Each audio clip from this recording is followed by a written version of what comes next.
Imagine a group of experienced hikers embarking on an adventurous trek through the frigid wilderness of the Ural Mountains in Soviet Russia.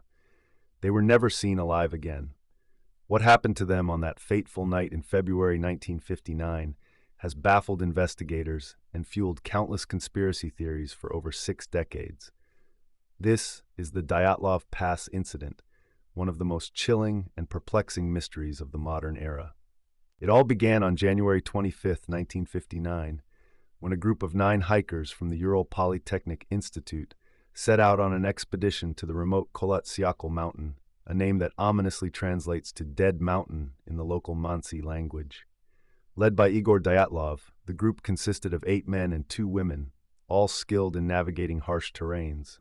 Their goal was to reach Otorten, a peak about 10 kilometers north of their campsite. But they never made it. The team was supposed to return by February 12, 1959. When no one heard from them by February 20th, search parties were sent out. What they discovered remains one of the most bizarre and disturbing mysteries in modern history. On February 26, 1959, searchers found the hikers' campsite, but something was terribly wrong. Their tent was discovered torn open from the inside, and it appeared they had fled in a panic, without their shoes or proper clothing, despite temperatures plunging to -30 degrees Celsius. Footprints leading away from the tent indicated that some of them were barefoot. The first 2 bodies were found near the edge of a forest, lying by a makeshift fire. They were barefoot and dressed in only their underclothes.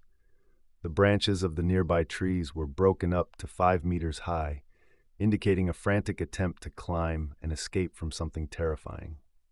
The scene painted a disturbing picture, a moment of sheer terror, with footprints scattered in all directions. What were they running from? The next discovery added even more confusion to the mystery.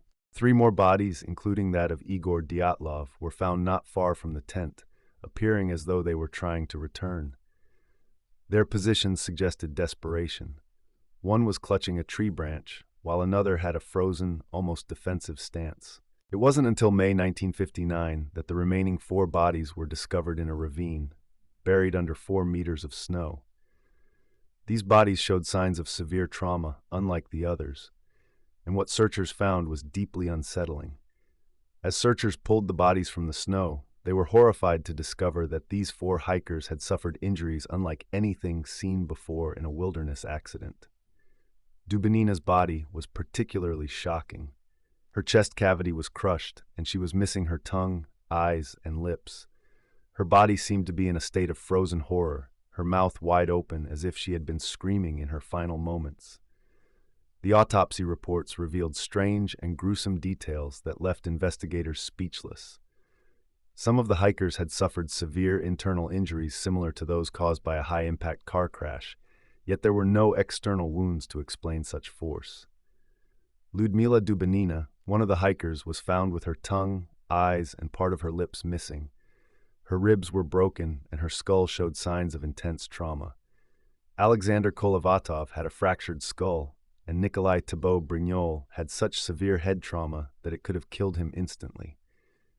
These injuries puzzled experts. They seemed too violent to be caused by a natural disaster, but there were no signs of a struggle or external attack. Even stranger, traces of radiation were found on some of their clothing. According to family members, some of the bodies had an unusual orange tan, and their hair had turned gray prematurely. Was this a freak accident? A military experiment gone wrong? Or something even more sinister? Another eerie detail. Some of the clothing worn by the hikers belonged to others in the group, suggesting they had scavenged clothing from their fallen companions in a desperate bid to survive the freezing temperatures. But the mystery didn't end there. The missing tongue and eyes led some investigators to consider whether animals had scavenged the bodies. Yet forensic experts argued that the precision of the injuries suggested something more intentional, possibly even torture or ritualistic mutilation. And yet, despite all the evidence, investigators at the time concluded that the group had died from a compelling natural force. This vague explanation only fueled more speculation and conspiracy theories. Over the years, countless theories have emerged to explain the Dyatlov Pass incident.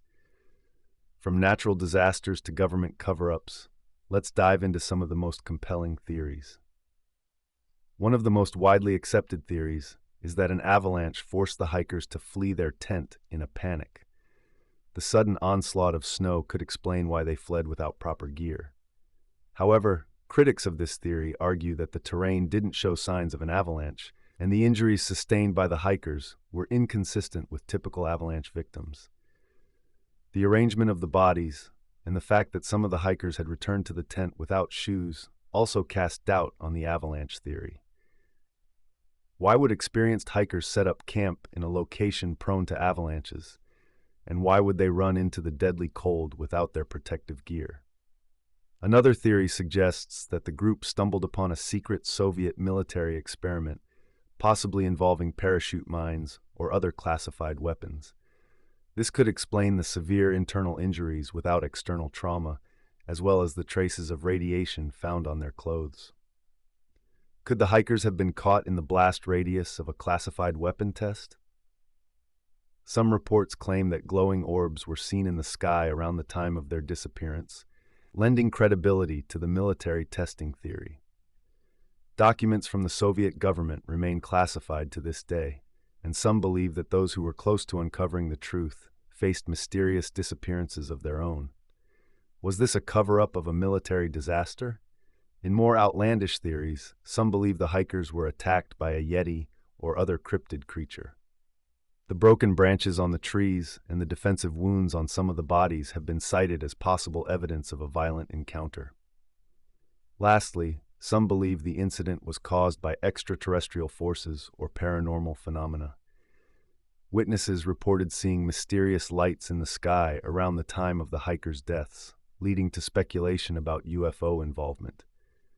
Could they have been victims of an otherworldly encounter? The official investigation at the time concluded that the hikers died due to a compelling natural force.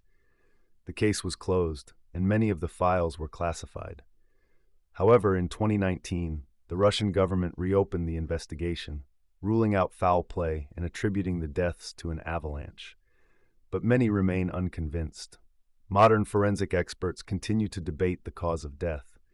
Could it have been hypothermia-induced delirium, known as paradoxical undressing, or something beyond what we can explain? More than 60 years later, the Dyatlov Pass incident continues to haunt and intrigue people around the world. Books, documentaries, and films have been made about the mystery, and new theories continue to emerge. But one thing remains certain: we may never truly know what happened on that snowy night in 1959. What do you think happened to the 9 hikers? Could it have been a natural disaster, a government cover-up, or something beyond our understanding? Let us know your thoughts in the comments below. And if you enjoyed this deep dive into one of the world's most chilling mysteries, don't forget to like, subscribe, and hit the notification bell to stay updated on our future videos. This has been another deep dive into the world's most enduring mysteries. Thanks for watching.